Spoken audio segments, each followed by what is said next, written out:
revenit la Echilibru, sunt gazda dumneavoastră, psiholog Elena Harbour, iar astăzi vorbim despre șantajul emoțional. Da, șantajul emoțional cu care suntem foarte obișnuiți, de la copii până la adulți, de toate vârstele, de toate genurile, în toate situațiile, ne întâlnim cu șantajul emoțional. Copiii fac șantaj emoțional atunci când văd că părintele este capricios, nu vrea să-i dea sau să-i asigure ce are nevoie și atunci începe și plânge în prima etapă, la copilul mic. Când copilul mai crește, începe și învață ce îl mulțumește pe părinte și îi dă exact acele lucruri. De exemplu, să-l pupe, să-i spună că îl iubește și chestii de genul acesta pe care le-am mai văzut la părinte, că altfel nu ar avea de unde să le învețe. Cu cât crește, cu atât mai mult învață și identifică strategii prin care poate influența comportamentul adultului până ajunge adult. Iar când ajunge adult, este deja un mecanism foarte bine cunoscut și exersat, la care se poate lăuda că este deja expert. Cred că toată lumea a făcut șantaj emoțional cel puțin o dată în viață. Însă, atunci când vorbim despre șantajul emoțional, avem în vedere, în mod special, ca la manipulare, obiectivul personal, care de cele mai multe ori este în detrimentul persoanei șantajate. Ne referim în mod special la relația toxică, atunci când avem în vedere relația adult-adult, pentru că atunci când un copil șantajează, nu o face din maleficitate, nu o face din dorința de a manipula și nu are o răutate în sine și un obiectiv precis care s-ar putea să fie în detrimentul adultului, ci pur și simplu o face din naivitate și din infantilizare, pentru că asta este un copil.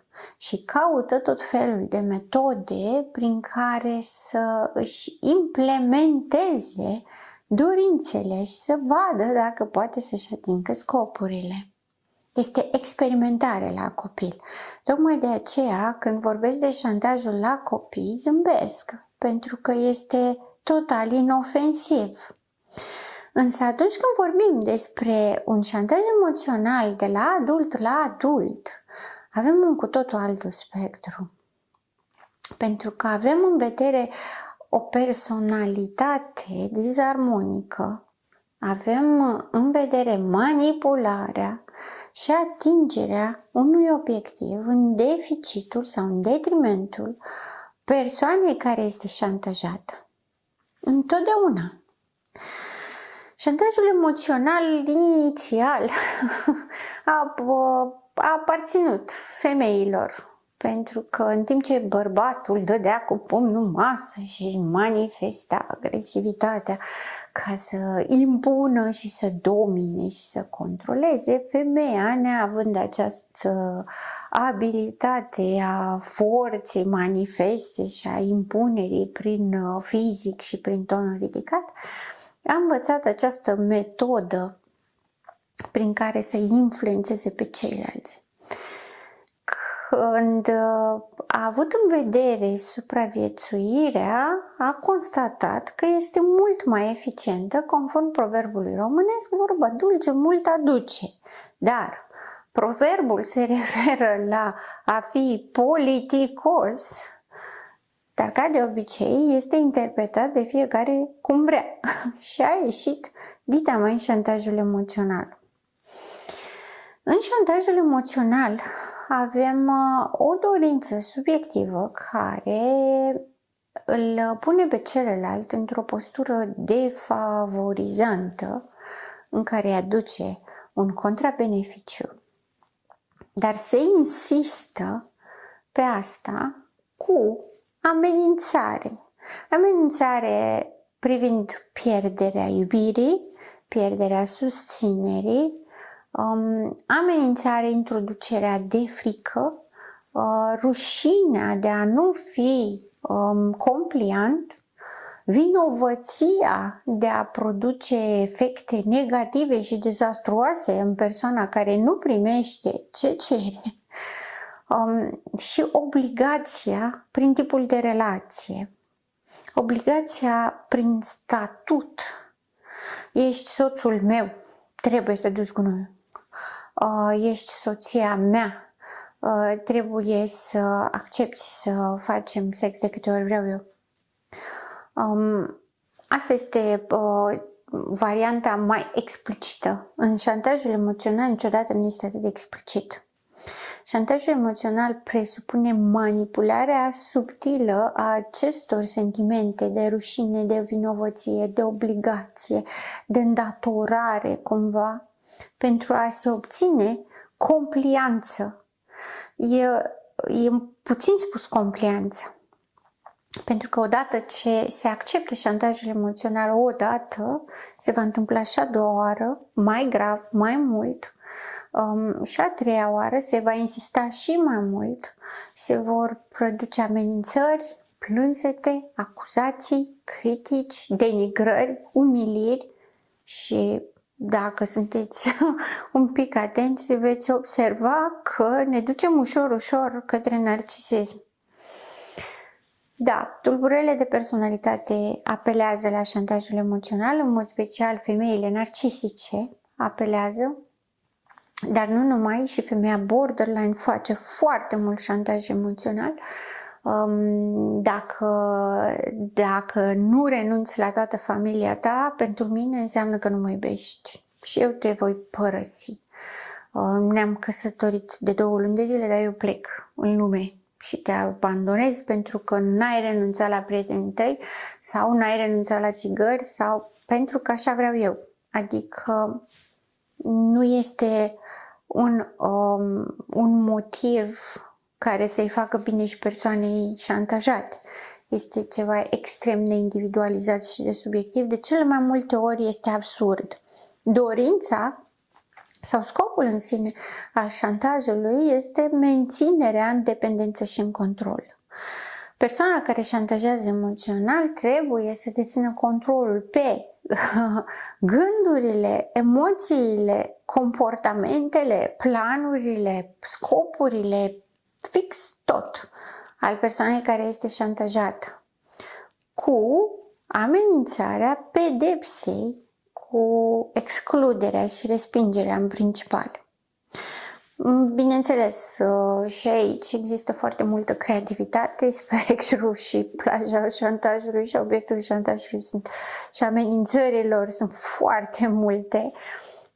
Persoanele care fac șantaj emoțional sunt extrem de creative, mergând de la exemplul pe care l-am dat mai devreme vis-a-vis de te părăsesc până la mă omor. Mă omor și o să scriu un bilet de adio în care o să spun că tu ești de vină că nu mi-ai cumpărat pastilele, habar nu am. Ceva care de cele mai multe ori nu justifică un astfel de gest. N-are nicio legătură practic. Ceea ce se cere nu are nicio legătură cu obiectul în sine al șantajului emoțional. Șantajul emoțional întotdeauna este pentru dominare, putere, control. Este de a ține subjugat și în control pe cel care este șantajat. Și această menținere, această subjugare se face prin intermediul emoțiilor. Creezi în tine sentimente de vinovăție, creezi în tine sentimente de îndatorare și obligativitate față de mine care îți fac șantajul emoțional. Ești obligat să rămâi captiv, ești obligat să-mi îndeplinești cerințele. În general, se începe cu cerința, dar persoana care este șantajată ori nu ia în serios, ori nu execută imediat cerința care i s-a adus, ori efectiv refuză și spune nu vreau să fac asta, nu, e absurd sau nu mi se potrivește sau nu vreau să mă bag în asta. Și atunci începe presiunea. se pune foarte multă presiune în toate felurile posibile. Se repetă și se insistă periodic, de mai multe ori în aceea zi, în mai multe contexte. Sună la muncă, să nu uiți să faci aia, mi-ai promis că faci aia. Asta este presiunea, insistență, repetată, mai rău decât picătura chinezească, doar ca să obțină cedarea. Dacă nu se obține cedarea, se trece la amenințări. Amenințările sunt directe sau indirecte. Se spune direct, vezi că mă duc și mă omor sau vezi că mă duc și te spun la toată lumea. Și sunt indirecte în condițiile în care sunt mai subtile, sunt mai dau de înțeles, ceva de genul da, las că vezi tu, nu spune ce și urmează o stare de anxietate și depresiune cu hipervigilență pe o perioadă destul de lungă în care există un comportament de tatonare și de pedeapsă mascată. Nu foarte grav, dar foarte insistentă și sunt unele după celelalte. Tot ce știe că îl deranjează sau îi creează stare de disconfort persoanei care este șantajată, pe toate le face într-o doză mai mare sau mai mică.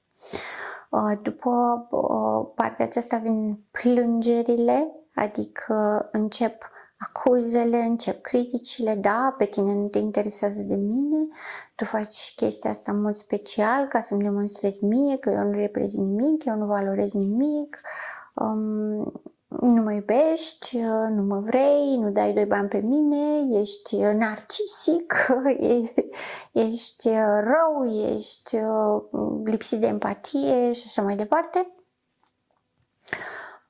care, în mod normal, erodează relația, pedepsește cu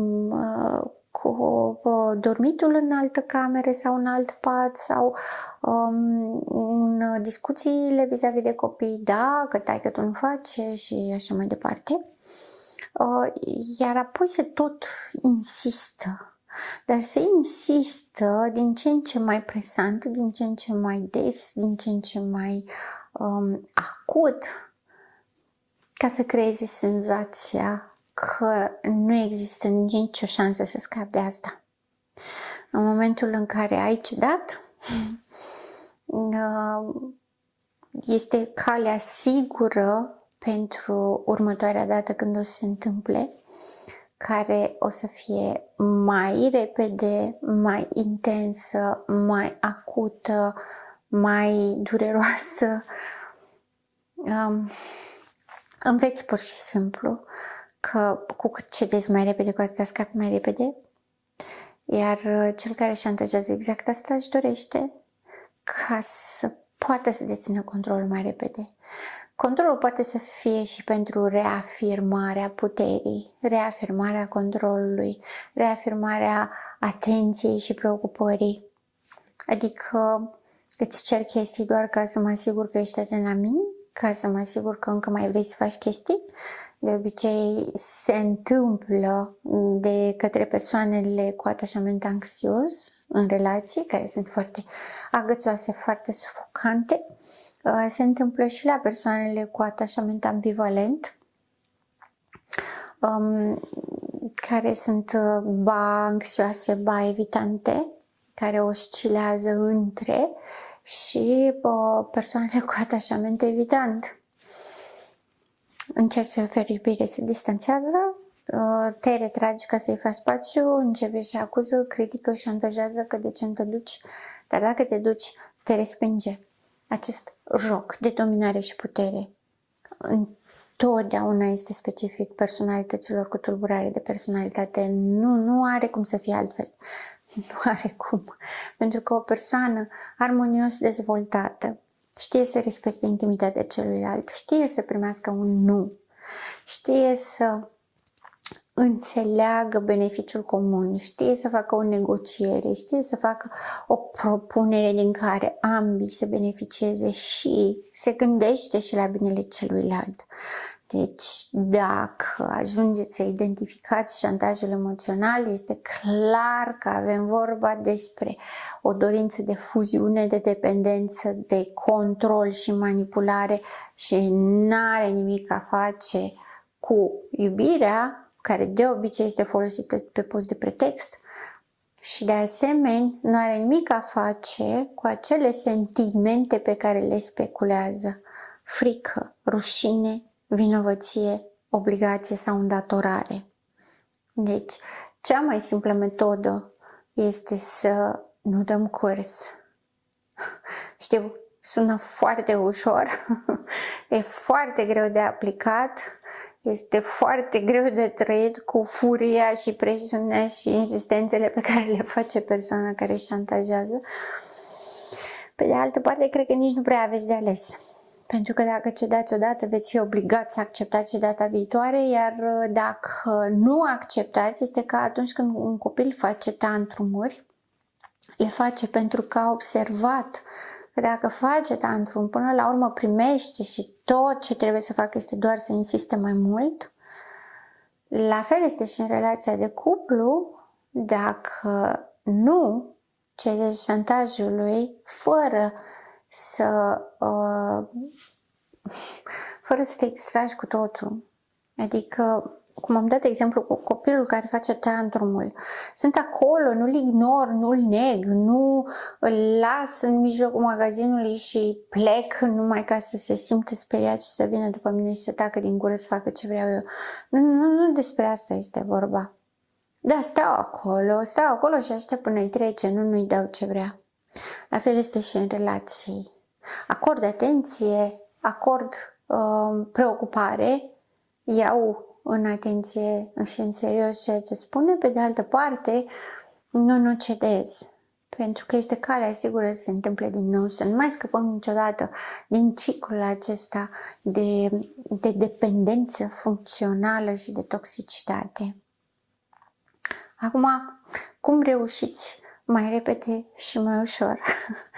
Sau, dacă chiar doriți să scăpați, într-adevăr trebuie să treceți prin și să vă dezvoltați rezistența pentru binele relației. Un bine real, nu e un bine fantasmatic. Sunt gazda dumneavoastră, psiholog Elena Harbor, și până data viitoare, rămâneți în echilibru.